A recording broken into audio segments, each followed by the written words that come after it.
Bien, buenas. Vamos a hacer una clase de retroalimentación, resolviendo los pasos cortos de la primera parte del curso de genética. Eh, y bueno, repasar algunos conceptos para dar solución a estos pasos y los siguientes pasos que se vengan.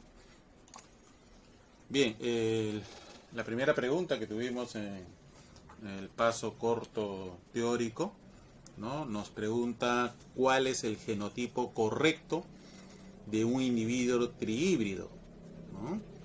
Y bueno, ¿cuál sería realmente la respuesta, ¿no? de esta pregunta? Tendríamos que ver el tema primero de lo que es un híbrido, ¿no? Para hacer un recordaris, ¿no? ¿Qué era un híbrido? ¿No? Para esta primera pregunta, ¿qué era un híbrido? Hablando genotípicamente.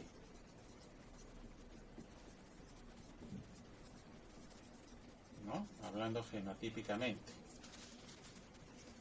¿Qué es un híbrido? ¿No? Y esto tiene que ver con la composición genotípica que nos están dando. Yo ya les había mencionado en algún momento la famosa tablita que nosotros tenemos, ¿no? Donde colocamos el genotipo y el fenotipo, y si tenemos un gen con dos alelos diferentes, vamos a tener nosotros, ¿no? Individuos que son, ¿no? Homocigotas, es un homocigota dominante, este es el homocigota recesivo, y este es el heterocigota.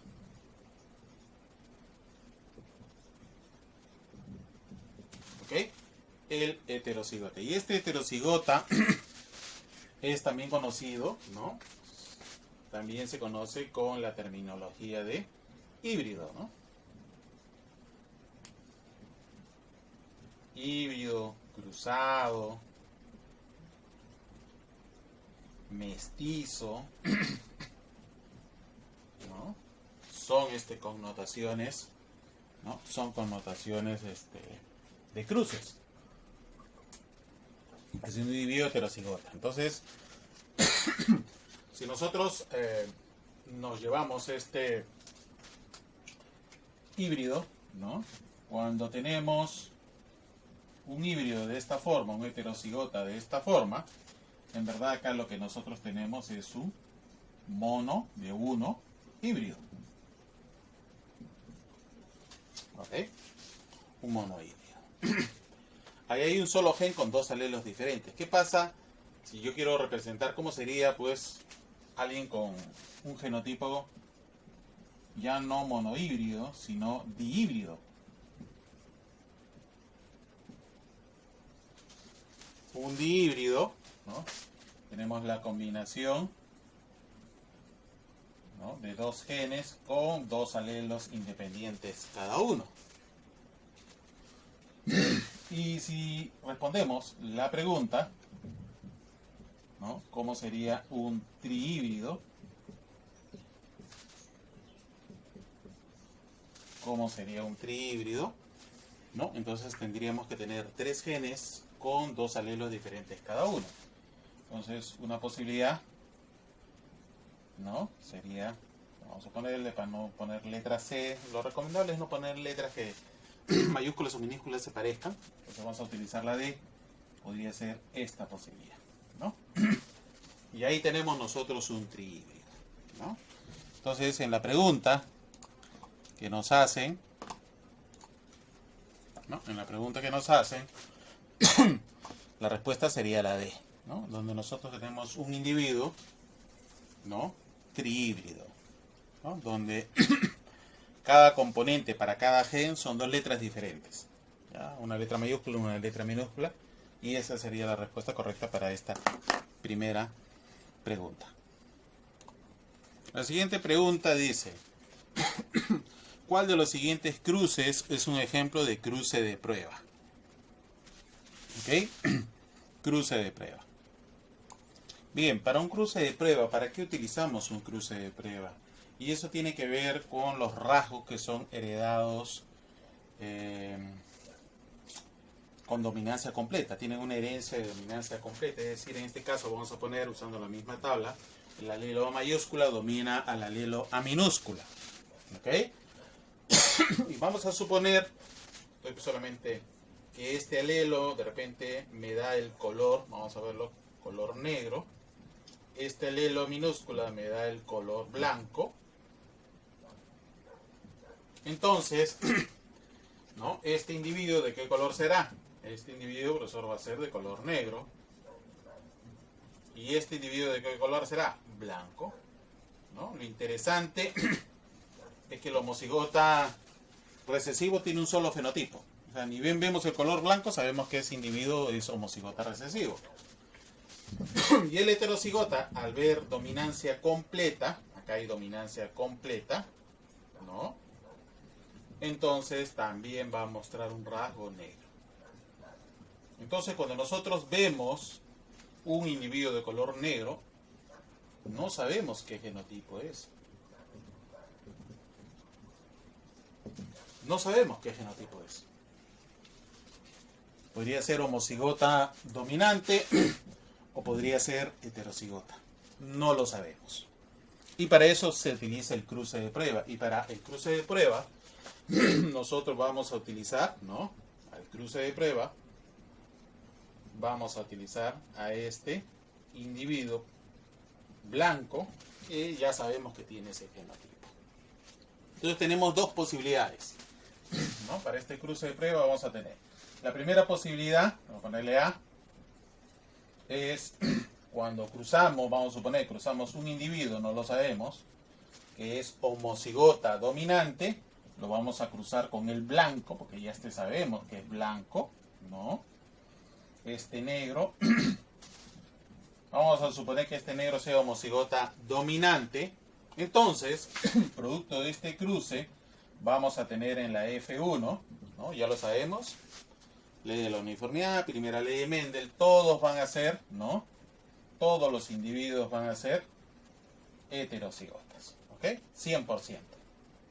100%, ¿no? Heterocigotas, pero no solamente heterocigotas, sino que van a ser de qué color? Negro. ¿Ok? Color negro. Si el individuo de color negro, vamos a poner ahora la alternativa B, hubiera sido heterocigota, ¿ok? Heterocigota, entonces este individuo que es negro, le voy a colocar el fenotipo, lo voy a cruzar con este individuo blanco y voy a obtener una F1 donde, haciendo nuestros cruces, ¿no? Vamos a hacer la tabla de Punnett o podemos hacerlo de frente, ¿no? Este se va a cruzar con este, me va a dar un individuo heterocigota. Si lo cruzo con este me va a dar otro individuo heterocigota, y hay dos. Y si cruzo este individuo con este me va a dar un individuo homocigota recesivo y me daría un segundo individuo. De tal forma que este individuo va a ser negro, de color negro, y este individuo va a ser de color blanco. Entonces, eso es el cruce de prueba. Sin conocer los fenotipos, ¿no? De negros, si yo hago el cruce con el homocigota recesivo, si todos los individuos me salen de color negro, un solo fenotipo, acá hay, ¿no? Acá el genotipo es homocigota dominante, ¿no?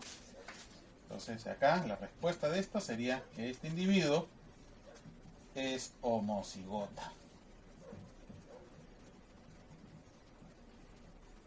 Pero si yo cruzo con el homocigota recesivo y es heterocigota, entonces me va a dar, ¿no? Me va a dar individuos de color negro y blanco. Me dan dos fenotipos. Ah, entonces este individuo ya ahora es heterocigota. De esa forma yo selecciono, ¿no? Lo que se hace, por ejemplo, en mejoramiento genético en plantas animales es buscar la uniformidad, la homocigosis. Si este es heterocigota, lo descarto, ya no me interesa, me interesan los homocigotas. ¿no? Porque ahora voy a cruzar homocigotas con homocigotas. De repente a mí me interesa que todos los animales sean de pelaje negro. En el Perú, por ejemplo, hay un animal que se selecciona por pelaje negro. No sé si alguien sabe. Así es, acá en el Perú hay mucho esoterismo, ¿no? En Perusalén, le digo yo, hay unas cuestiones ahí. La pasada de cuy, ¿verdad? La pasada de cuy. Y no es barato, ¿eh? La gente que va, bueno, que me ha contado que va y se pasan el cuy, exigen un cuy negro. Por alguna cosa, no sé. Hacen el cuy, le pasan el cuy, lo sacrifican al cuy, ven las vísceras, hacen la interpretación de la enfermedad, el mal de ojo, no sé cómo lo llaman. Pero son cuyes negros y los cuyes tienen muchos colores, ¿no? Yo tengo un amigo que exclusivamente produce cuyes de pelaje negro, para que vean ustedes el negocio. Y creo que cada cuy no baja de 80 a 100 soles, cada cuya. Y le compran, pues él sabe, se conoce a la gente que está metida en la chamanería, ¿no? En estas cuestiones un poco supersticiosas, pero es un negocio, vende.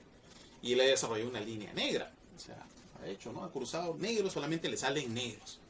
Los cría unos 8 meses, un poco menos a veces, depende del tamaño, también por tamaño y peso se vende el animal.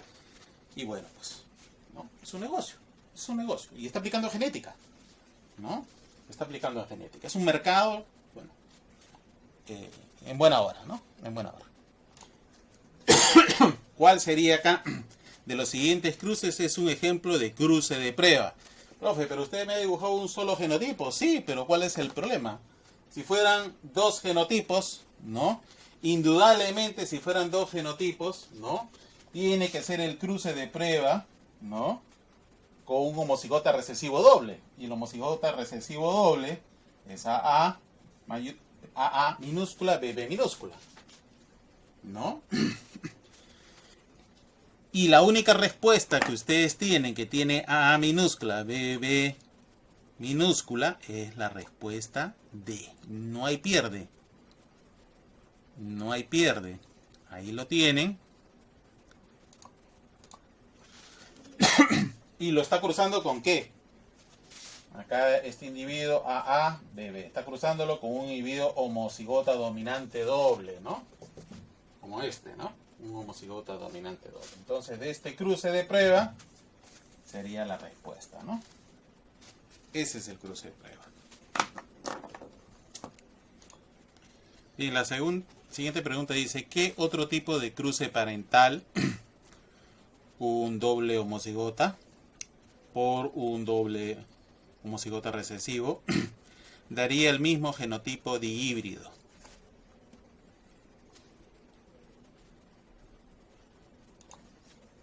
Entonces ahí tenemos un cruce, son 2 líneas puras, primera ley de Mendel, en verdad la tercera, ¿no?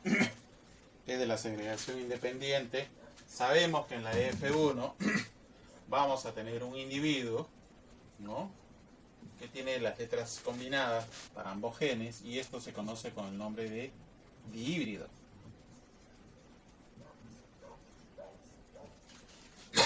Y acá lo que les preguntan es, este dihíbrido solamente puede ser obtenido por el cruce de 2 líneas puras, por eso son líneas puras, son homocigotas, de esa forma, o habrá otra forma. Ya les había mostrado en teoría que había un ejemplo único en aves, en el cual podíamos obtener también un dihíbrido cruzando ¿qué? ¿No? Cruzando ¿qué? A ver, si nosotros observamos, ¿no? Los gametos que se van a formar, ¿no? Los gametos que se van a formar siempre van a ser para este genotipo, este gameto. Y los gametos que se van a formar para este individuo, ¿no? Siempre va a ser uno solo, ¿no?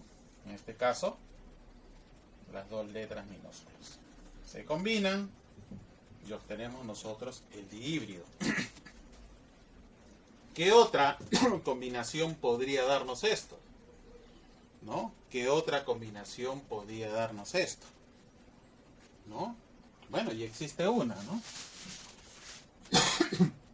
Lo que yo tengo que asegurar es que sean líneas puras, y para que sean líneas puras tienen que tener las mismas letras. pero no necesariamente todas tienen que ser mayúsculas, sino que también puede ser una combinación. Una línea pura para mí también puede ser esta combinación. Uno está en mayúsculas, otro está en minúsculas. Y su contrastante, que también está las dos letras iguales, los tenemos de esta misma forma, ¿no? De tal forma que este individuo me va a formar estos gametos, solo estos, no hay otra combinación, y este me va a formar estos gametos. Cuando se unen, lo que vamos a obtener en la F1 es un individuo dihíbrido, ¿no? De la misma forma que el cruce de acá, ¿no? También es un dihíbrido. Entonces, este cruce por este cruce me da también un individuo dihíbrido. Bien, ¿y cuál sería la respuesta ahí? ¿Cuál sería la respuesta? ¿Cuál cruce exacto? ¿No? Acá, donde tenemos todas las letras iguales, pero unas en mayúscula y otra en minúscula, me identifica un cruce, me da también un individuo dihíbrido. ¿Ok? Bien. Bien, la pregunta 4 me dice, en cuanto a una enfermedad recesiva ligada al cromosoma X, es verdadero. ¿Ok? Es verdadero. Bien, entonces tenemos ahí a una herencia ligada al cromosoma X, en este caso la hemofilia, ¿no? La hemofilia es una enfermedad recesiva, por lo tanto aquellos que tengan el alelo mayúsculo van a ser individuos normales. Acá tenemos nosotros individuos, ¿no?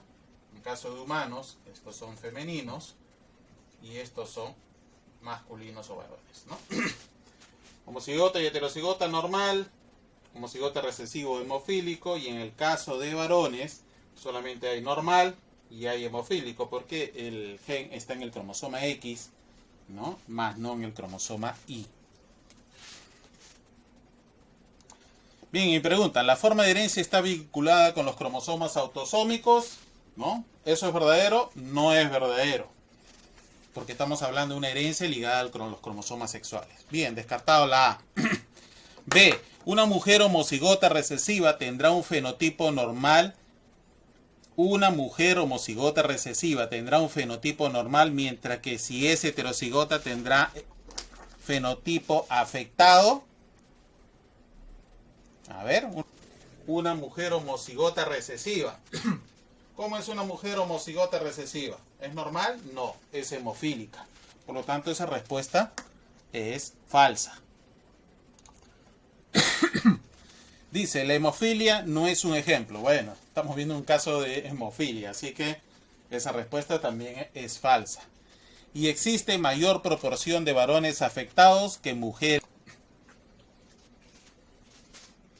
Mayor proporción de hombres afectados que mujeres afectadas. No se olviden cuál es la proporción acá. La proporción es 1, 2, 1. Y en el caso de varones, la proporción es 1, 1. ¿Ok? ¿Cuál es la proporción de individuos hemofílicos en mujeres? ¿1 de cuánto? Asumes 4. 1 de 4 es 25%. En cambio, en varones es 1 de 2, ¿no? 1 de 2, que es lo mismo decir 50%. ¿Quiénes son los más afectados? Los varones en relación a las hembras, ¿ya? Por lo tanto, la respuesta, existe mayor proporción de varones, es la D, ¿no? Donde hay varones afectados con respecto a mujeres afectadas o a hembras. En la pregunta 5 menciona la proporción fenotípica 961, se denomina epistasis, ¿no? Ya saben que las epistasis suman 16, es una recesiva simple, recesiva doble, dominante doble, genes duplicados, ¿no? Creo que la respuesta está bastante obvia. Si revisamos la teoría, ¿no? Tenemos que son genes duplicados, la proporción es 9, 6, 1. ¿Ok? 961. Por lo tanto, la respuesta es la D. ¿Ok? La pregunta 6 dice, ¿es verdadero en aves? El gallo es cromosómicamente ZW y fenotípicamente gallo, cromosómicamente ZZ y fenotípicamente gallina, cromosómicamente ZW y fenotípicamente gallina, cromosómicamente ZZ y fenotípicamente gallo. Bien, acá ya habíamos mencionado anteriormente, si hacemos la tablita, que en aves era al revés el tema, ¿no? Las hembras tienen los machos tienen los dos cromosomas idénticos, ¿no? Mientras que las hembras tienen los cromosomas dimórficos o distintos, ¿no? Como si fuera un XY. En aves, ¿no? Esto es en aves. Estos individuos son los machos y estos individuos son las hembras. ¿Ok?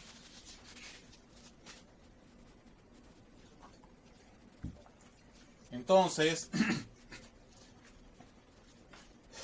todos estos individuos van a ser, ¿no? Fenotípicamente, este individuo va a ser, todos en general, los tres van a ser gallo. Mientras que estos individuos, los dos, van a ser gallina. Y la pregunta, ¿no? La pregunta juega un poco un poco entre el tema fenotípico y cromosómico. ¿Ok? Un individuo ZW, ¿qué es? ¿Es gallo? No, es gallina. Descartada la A. Un individuo ZZ, ¿es fenotípicamente gallina? No, es gallo.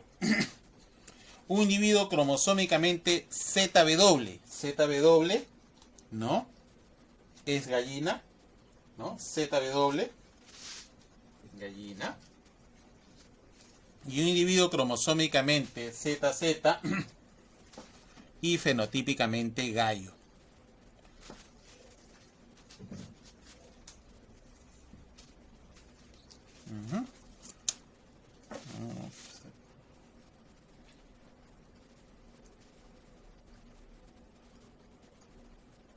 Ok, entonces acá, a ver, chicos, cromosómicamente ZW, perfecto, es gallina, y cromosómicamente ZZ es gallo, ¿no? Hay dos respuestas, la C y la D. Cualquiera de ellas es válida. Bueno, se acepta cualquiera de las dos, jóvenes. En la pregunta 7 dice, si una proteína animal posee 600 aminoácidos, ¿qué tamaño habría tenido la secuencia de ADN que lo codificó? Una pregunta que sale por sí sola la respuesta, ¿no? ¿No? Si tenemos una proteína que tiene una longitud de 600 aminoácidos y nosotros sabemos que por código genético un aminoácido equivale a 3 nucleótidos, entonces si hay 600 aminoácidos lo tendré que multiplicar por 3 y la respuesta debe ser 1800 nucleótidos. Es una respuesta bastante fácil.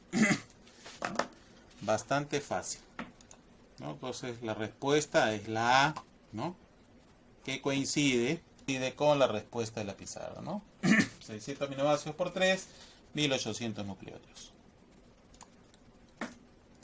La pregunta 8, ¿no? Es bastante... Dice, la unidad hereditaria responsable de manifestación de un rasgo o carácter, ¿cómo se denomina? Se denomina cigote, gameto, gen o ADN. ¿Cuál es la unidad básica? ¿Ah? Correcto. Bien, de la pregunta, el fenotipo de un individuo puede ser determinado por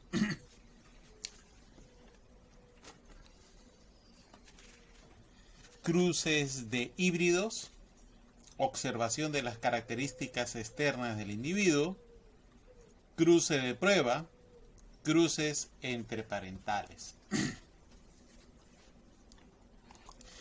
Bien, habría que simplemente irnos a la definición de qué es un fenotipo, ¿no? El fenotipo es el rasgo, la característica que nosotros podemos observar. ¿Ya?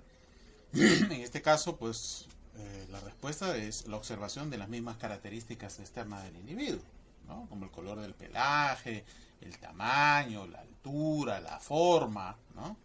Entonces es la observación de la característica externa. Por lo tanto, la respuesta es la B. ¿Okay? Bien, entonces, en esta pregunta tenemos un gen letal que está ligado al sexo. ¿Ok? Y te están preguntando qué proporción de sexos puede esperarse entre los descendientes de una hembra portadora y un macho normal.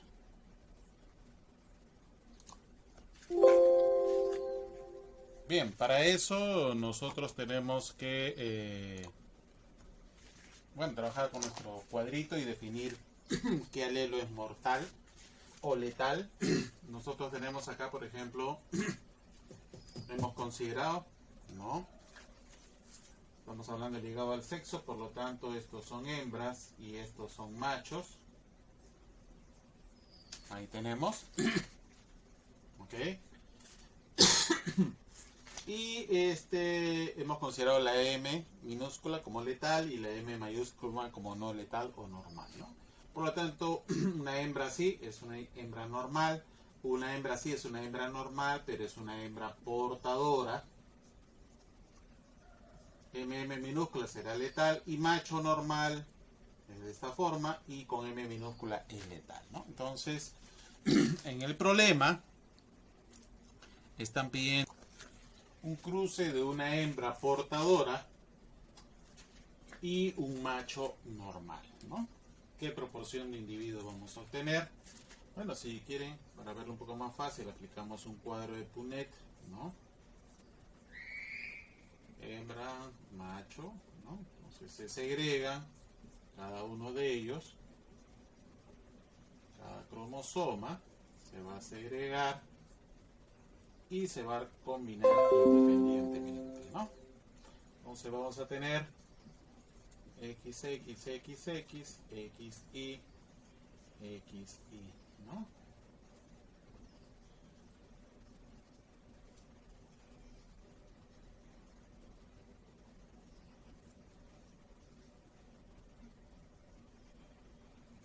¿Ok? Entonces acá vamos a tener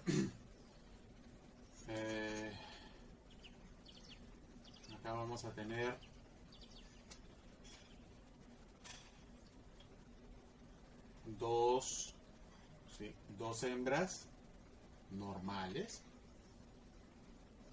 ¿no? Dos hembras que son normales. Y acá vamos a tener un macho normal, ¿no? Un macho normal. El otro no cuenta porque este es letal. Por lo tanto no entra a la proporción. Entonces vamos a tener dos hembras, ¿no? La proporción vamos a tener dos hembras y un macho, ¿no? Por lo tanto tendríamos, ¿no? De respuesta dos hembras y un macho, ¿no? La respuesta A. Dos hembras y un macho. En la pregunta que dice, ¿es verdadero de un individuo homocigota? A, posee alelos dominantes y recesivos. B, posee alelos dominantes. C, no posee alelos recesivos. Y D, posee alelos idénticos. La respuesta A, posee alelos dominantes y recesivos. No, porque es un individuo homocigota.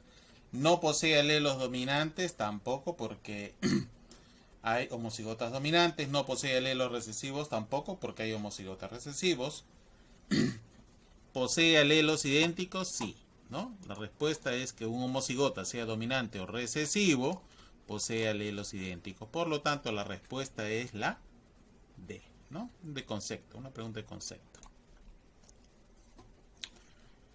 La pregunta, las personas AB tienen grupo sanguíneo A porque A es dominante, grupo sanguíneo B porque B es dominante, grupo AB porque ambos son codominantes, 50% grupo A y 50% grupo B. Recordemos que en los grupos sanguíneos tenemos el grupo A, B, AB, donde el grupo O dona a sí mismo, dona al grupo A, al grupo AB y AB. El grupo A dona a B y se dona a sí mismo. El grupo B dona a B y se dona a sí mismo. Y el grupo AB se dona a sí mismo. ¿Sí?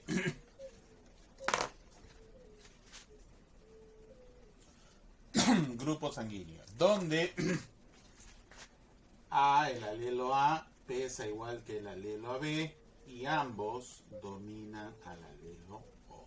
¿Okay? El grupo AB es un grupo codominante. Es un grupo codominante. Por lo tanto, el grupo AB, porque ambos son codominantes, ¿no? Es una redundancia, pero ahí está. El siguiente problema. Si se cruzan plantas homocigóticas de flores azules con plantas de flores blancas homocigóticas, sucede que todos los descendientes presentan flores azules. Es verdadero. El color, el carácter color de la flor azul es dominante y el blanco es recesivo. El carácter blanco es dominante y el rasgo azul es recesivo. Los dos rasgos son dominantes. Este cruce no es posible. Entonces me está diciendo que si yo cruzo plantas azules con blancas, me salen azules. Eso quiere decir, por la ley de Mendel, de que este rasgo es dominante, ¿no? Cruzo dos rasgos contrastantes y en la F1 solamente obtengo el rasgo dominante. Por lo tanto, el que desaparece es recesivo, ¿no? Si le quisiéramos dar así y hay dominancia, entonces este podría ser, ¿no? Color azul, blanco y el heterocigota azul, ¿no? Para tratar de dar una comprensión a lo que se está pidiendo. Entonces, dice, es verdadero, el carácter color de la flor azul es dominante y el blanco es recesivo. Eso es correcto. El color blanco es dominante, falso. Los dos rasgos son dominantes, falso. Este cruce no es posible, sí es posible. Por lo tanto, el rasgo que de color azul es dominante y el rasgo recesivo es el color blanco. ¿Okay? Bien, la siguiente pregunta es conceptual.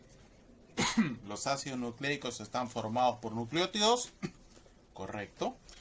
Están formados por azúcares de tipos pentosas. Correcto. Están formados por ácidos fosfóricos. Correcto. Las tres son correctas. Por lo tanto, la respuesta es todas las anteriores. ¿Ok? Es una pregunta conceptual. En el ADN, ¿cuál es la base complementaria de la adenina? Eso es una pregunta que ya sabemos, es la timina, ¿no? Pregunta de concepto.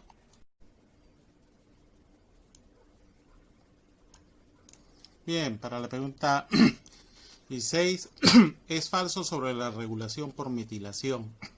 Recuerden que el mecanismo de metilación lo que hace es inactivar genes y esta inactivación incluso pasa de la célula madre a las células hijas, comunicándole realmente que genes, porque no todo el material genético está disponible, un 5% aproximadamente están activos, el resto están inactivos, y son diferenciados. Las células tienen los mismos genes, pero no necesariamente los mismos genes activos. Entonces eso hace la presencia que se formen diferentes tejidos o órganos finalmente, ¿no?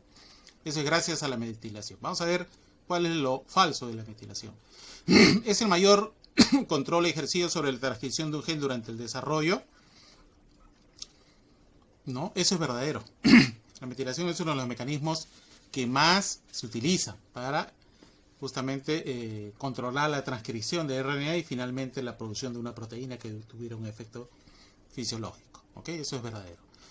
La metilación es llevada a cabo por las metilasas, que son enzimas, sobre la citosina, ¿no? Le ponen un radical metil y con eso lo inactivan. Y eso es verdadero, no es falso. ¿La metilación afecta la interacción cargas entre las proteínas y el ADN? Sí, afecta la interacción de las cargas. Y de esa forma, las proteínas reguladoras que van a actuar aparte, sobre todo en eucariotas, que van a actuar en conjunto, no pueden actuar porque hay una diferencia de cargas neta, que no es la idónea. Y eso inactiva la transcripción. La metilación no se hereda de una generación a la otra, eso es falso. Ya sabemos que la célula, al dividirse, le va a decir al material genético de las células hijas, inactiva tales genes. Por lo tanto, la respuesta es la D, ¿no? Creo que sí, la D. Sí, en este caso. Bien, entonces una pregunta de las lecturas, pero también tiene teoría. El código genético, con excepción de algunas diminutas aberraciones locales, es el mismo en todas las criaturas. Bueno, aberraciones habla de que hay algunos códigos genéticos que tienen, el código genético tiene algunas diferencias, ¿no? Como el caso del DNA nuclear y mitocondrial. Todos utilizamos exactamente el mismo lenguaje, es decir, si usamos el mismo lenguaje es que es universal, no antagónico no es ni bidireccional, esto es característica de la replicación, bicatenario es característica del ADN, ¿no? Es la C, ¿no? Es universal el código genético. En la lectura del cromosoma 21 todavía, ¿no? Agregue el número del cromosoma para completar la siguiente frase. De vez en cuando los niños nacen con un cromosoma 13 y 18 de más, pero nunca sobreviven más allá de unos pocos días. Los niños que nacen con un cromosoma, ¿cuál? Extras son sanos, visibles, felices y destinados a vivir muchos años. Su aspecto característico es estatura corta, cuerpo rechoncho, ojos pequeños, cara de felicidad. Asimismo padecen de retraso mental, son amables y están abocados a envejecer rápidamente y mueren antes de cumplir los 40 años, ¿no? ¿Estamos hablando de quién? Síndrome de Down, correcto. Eso es el cromosoma 21, que incluso está en la respuesta prácticamente arriba. ¿No? Estos individuos tienen esas características, son la única trisomía en humanos que sobrevive, ¿no? Hasta llegar incluso a la adultez. Entonces, la respuesta, ¿no? Era, en este caso, la C. Bien, tenemos de la lectura 4. Varias enfermedades humanas son producidas por un triplete C. Ese asterisco significa que puede ir cualquier nucleótido ahí. C, es un triplete. Pero este triplete codifica un aminoácido típico. ¿Qué pasa? Que es un gen que tiene multiplicado el triplete varias veces y va a producir el mismo aminoácido. Este aminoácido afecta la actividad de una proteína esencial. Estos individuos que nacen con esta enfermedad mueren en poco tiempo. Generalmente jóvenes. Se le deteriora el sistema nervioso y finalmente acaban pues muriendo por un paro respiratorio o cardiorrespiratorio, ¿no? Se altera mucho las funciones orgánicas del organismo. Bueno, ¿qué aminoácido es? Metionina, glicina, glutamina. Bien. Eso ya es poco teoría. Hay una enfermedad muy común conocida como el mal de Huntington. Es la glutamina. También el mal de la poliglutamina, ¿no? Y bueno, los individuos mueren, como les digo, jóvenes, ¿no? Tienen una serie de problemas neurológicos al inicio. Bien. Pregunta de teoría. Bien, de la lectura, Garro, un genetista, se encontró con varios pacientes que tenían una extraña enfermedad no muy grave, conocida como, entre otros síntomas de los más molestos como la artritis, su orina y la cera en sus oídos que se volvían rojizas o negras como la tinta cuando se exponía al aire.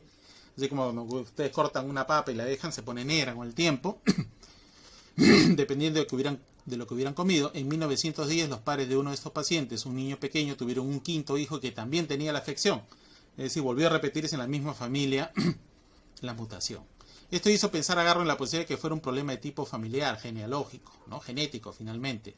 Advirtió que los padres de los niños eran primos hermanos. De modo que volvió atrás y examinó de nuevo los demás casos. Tres de las cuatro familias la constituían matrimonio de primos hermanos, o sea, había consanguinidad. Y de los 17 casos que vio, 8 eran de primos en segundo grado.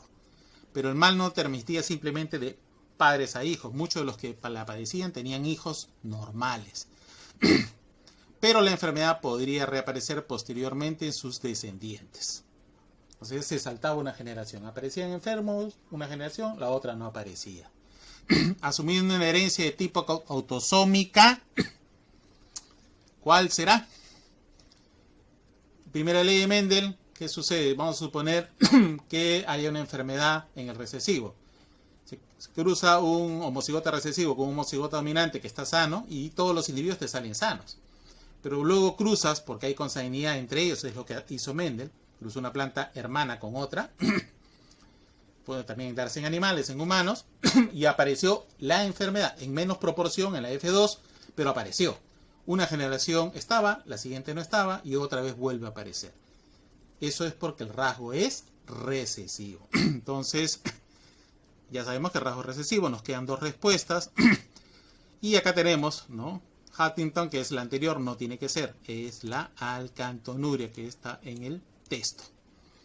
¿No? En el texto, esa fue la primera enfermedad detectada en la orina de los niños que la padecían, alcantonuria, ¿no? Entonces estos individuos tenían una deficiencia que hacía que se acumulara, ¿no? Que ciertos alimentos que tenían composición de ciertos aminoácidos le produjera eso y al final le produce un deterioro del sistema nervioso. ¿Qué hacen actualmente con estos niños que nacen? Es que les tienen que dar alimento de por vida que no tenga ese aminoácido que le produce el daño, porque no tiene la enzima para digerirlo. ¿Ya? La alcantonuria, la primera enfermedad genética en ser estudiada en humanos ya en una forma científica, ¿no?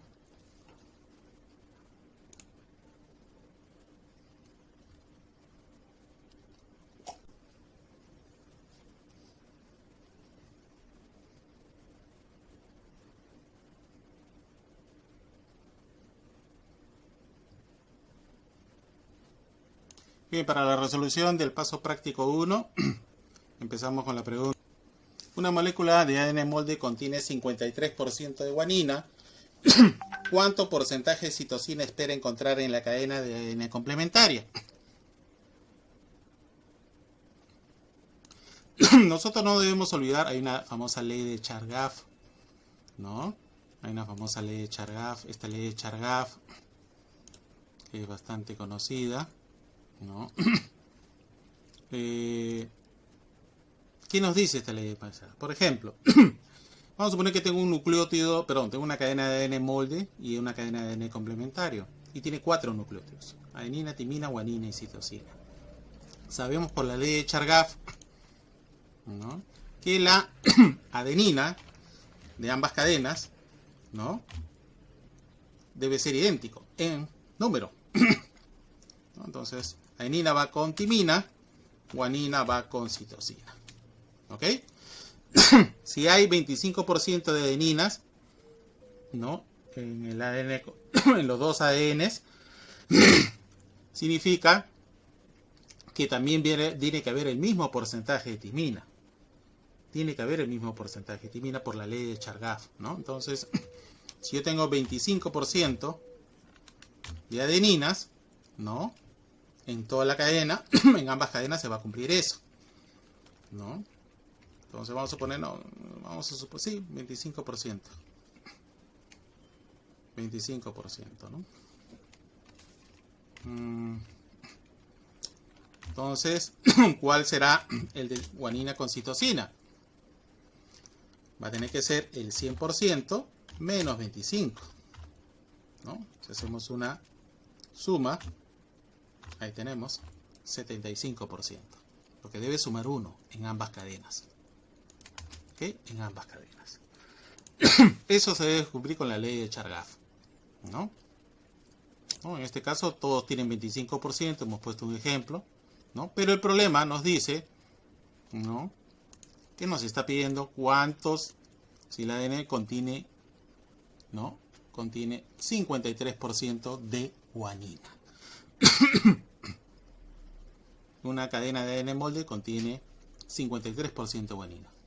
Y nos preguntan el 53% de guanina, entonces, y nos dice que la guanina es 53%, ¿no? Nos dice que tenemos un 53% de guanina. Entonces,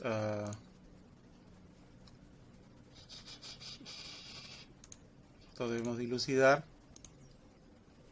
Vamos a resaltarlo. Acá hay 53% de guanina.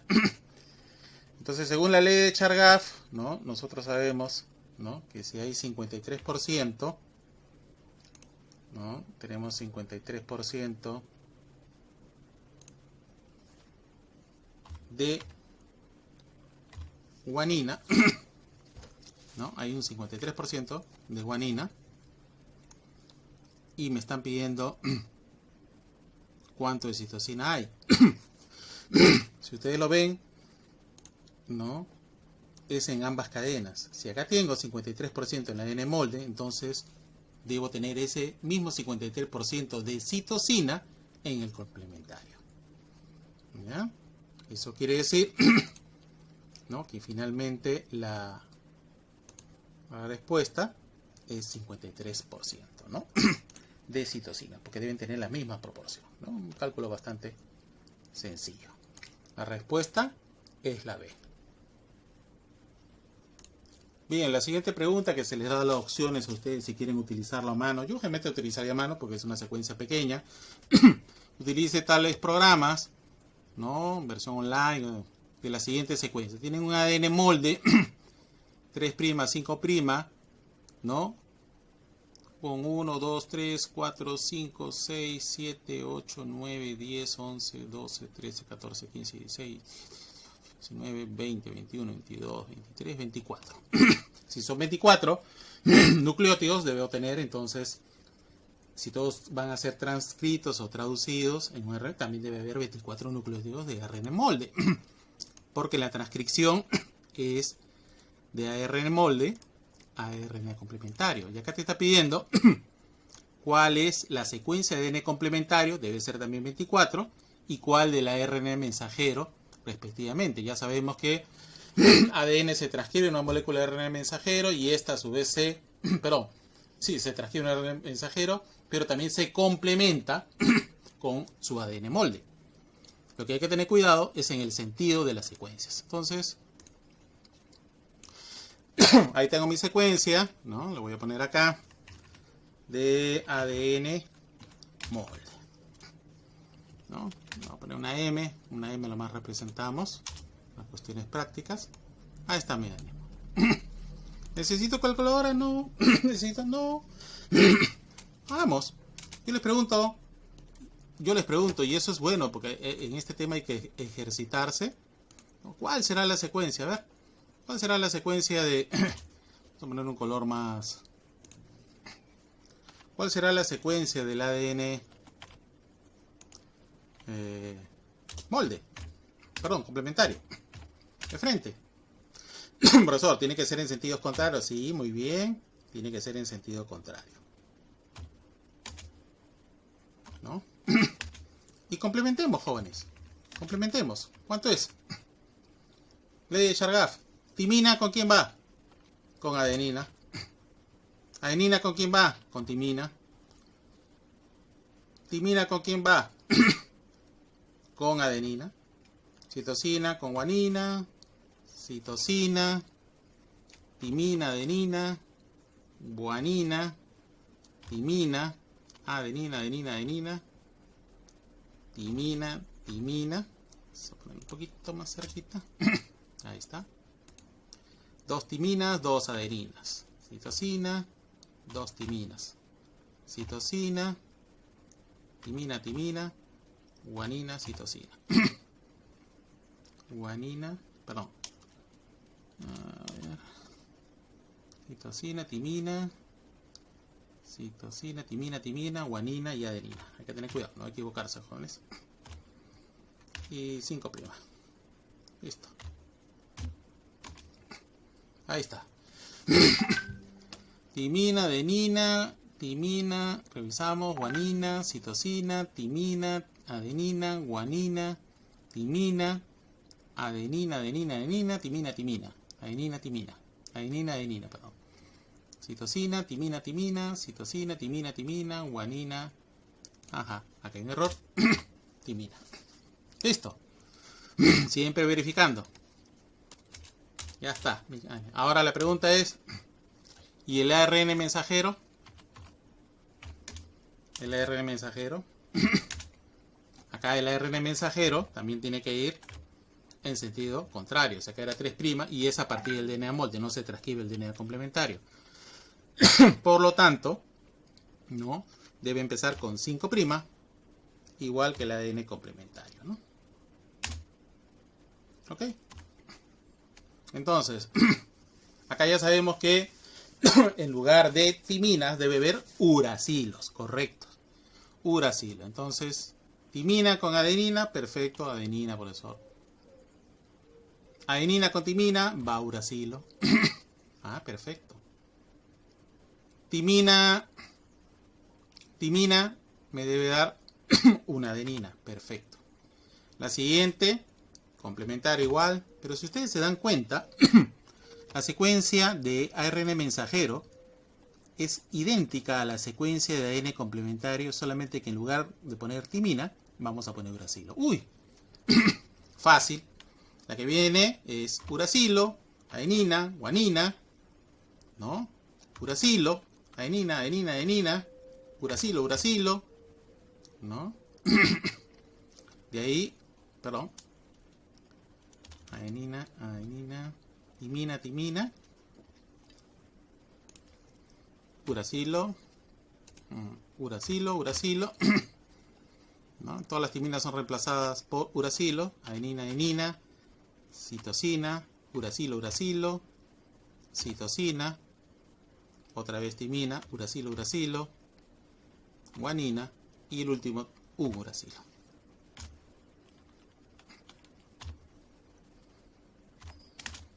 Bueno, si lo vemos, eso obviamente lo hacemos con papel.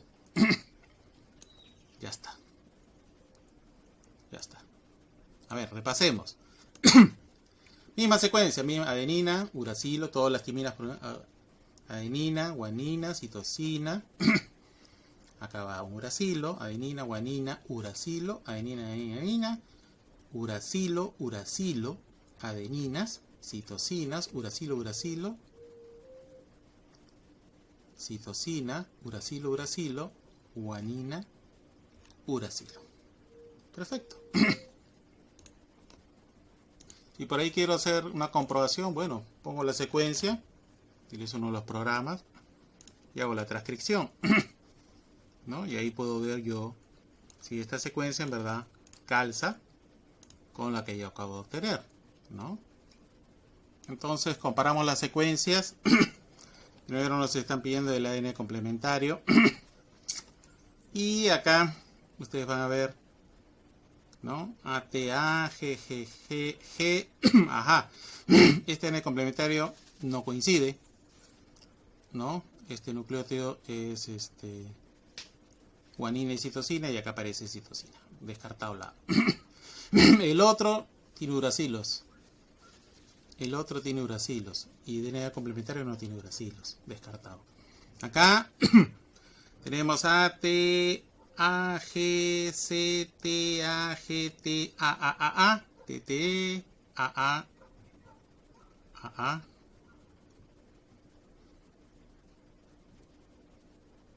Y ahí tenemos dos Gs. Después de TT, AG. Tenemos dos T. Sin embargo, hay una G. Entonces, tampoco irá este. Vamos a ver este. ATT, GC, TAG, GCT, AGT, 3 As, 2 Ts, 2 As, una C, 2 Ts, 2 Ts,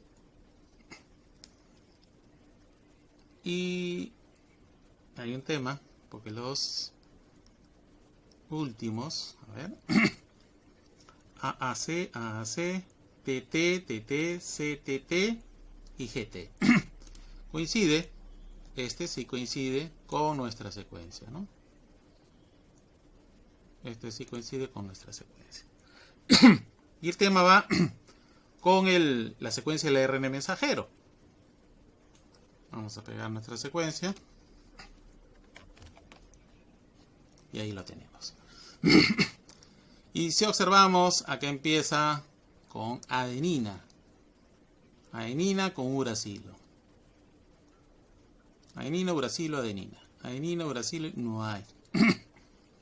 En verdad no tenemos respuesta acá. Por lo tanto, es una pregunta que, bueno, le falta la respuesta, así que lo vamos a considerar puntaje para todos, ¿ya? Pero el desarrollo no cambia. El desarrollo es ese. Y ustedes se pueden dar cuenta cómo se va armando la secuencia y tienen que tener cuidado a la hora de poner los nucleótidos, porque le ponen uno mal y ya le cambió toda la secuencia, ¿no? Ok. Para la siguiente pregunta del gráfico, ¿cuál es la forma de epistasis del color del pelaje del perro labrador o el famoso Golden Retriever? ¿No? Ahí nos han puesto 4 tipos de epistasis: epistasis recesiva doble, recesiva simple, dominante simple y dominante doble. Bien, ¿qué era una epistasis? Según la segunda ley de Mendel, la proporción de F2, de segregación de fenotipos de F2, cuando hablamos de dos rasgos alternos, combinados, en verdad 4 fenotipos, nos debe salir 4 fenotipos diferentes, pero ¿en qué proporción? 9, 3, 3, 1. Que en total suman 16 genotipos, ¿no? En este caso, si ustedes observan, estamos cruzando dos líneas puras y vamos a obtener en la F2, perdón, dos cruces de la F1 y vamos a obtener en la F2 una proporción de 9, 3, 4, que suma 16, pero no nos está faltando un fenotipo. Y cuando ya falta un fenotipo, lo que hace la epistasis, como influye un gen sobre otro, enmascara el fenotipo de ese gen. Por lo tanto, se muestran menos fenotipos. En este caso, el 3 y el 1 muestran el color de pelaje amarillo, ¿no? 9 negros, 3 chocolates y 4 amarillos. Y eso es típico de una epistasis recesiva simple. ¿Ah? La respuesta es epistasis recesiva simple. Bien, tenemos otro problema. Se tiene 3 cruces de 2 fenotipos diferentes, ¿no? Son rayados. Deduzca usted el tipo de herencia mostrado en el gráfico. Entonces yo cruzo, sabemos que son, ¿no? Líneas puras, acá lo dice. Un rayado vertical con uno que no tiene rayas, me sale rayado vertical. Eso quiere decir, según la primera ley de Mendel, ley de la uniformidad, que el fenotipo dominante es aquel fenotipo que aparece y el recesivo el que no aparece. En este caso, el rayado vertical es dominante. Luego cruzo sin rayas, con rayas horizontales, y me salen rayas horizontales. Aplicando el mismo principio de la primera ley de Mendel, eso significa que este es el rasgo dominante, rayas verticales, ¿no? Entonces, rayas verticales y rayas horizontales son dominantes sobre el que no tiene rayas.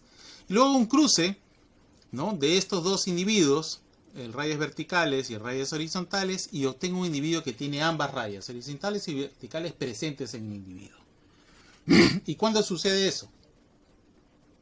Cuando el individuo muestra los dos rasgos de los parentales en sí mismo. Creo que les puse un ejemplo.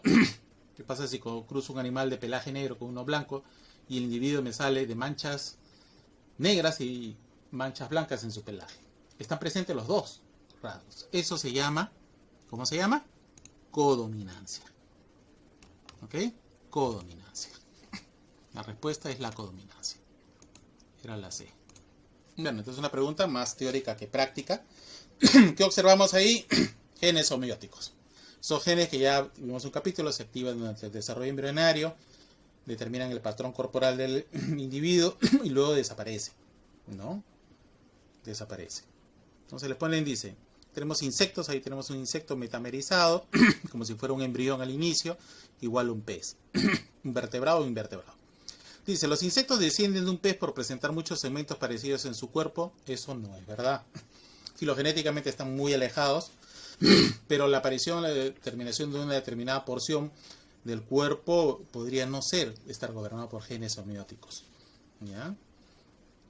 Eso es falso. Me están pidiendo lo verdadero. Que los complejos homeobox para la formación, los homeobox son las zonas donde está el promotor, las zonas que regulan la expresión. Recuerden que los genes homeóticos se activan en el desarrollo embrionario y después se inactivan. ¿Ya? No funcionan después del desarrollo embrionario. Para la formación de segmentos corporales no son los mismos segmentos corporales entre un insecto y un pez. ¿Sí?